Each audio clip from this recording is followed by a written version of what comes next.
Narito na ang balita mula sa GMA Integrated News. Tatlong phreatic eruption ang naitala sa Bulkan Taal kaninang umaga. Magkasunod ang dalawa sa mga yan na naobserbahan sa pagitan ng 8:50 a.m. at 9:12 a.m. Ayon sa PHIVOLCS, tumagal ang mga ito ng tig dalawang minuto. Nagbuga ng usok ang bulkan. Pasado alas 11 kanina naitala ang isa pang phreatic eruption na nagtagal ng 5 minuto. Nananatili sa Alert Level 1 ang bulkan.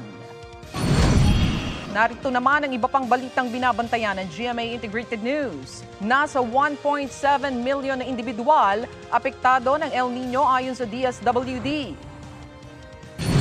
Mahigit 80 smuggled na gagamba na bistong laman ng parcel galing Poland.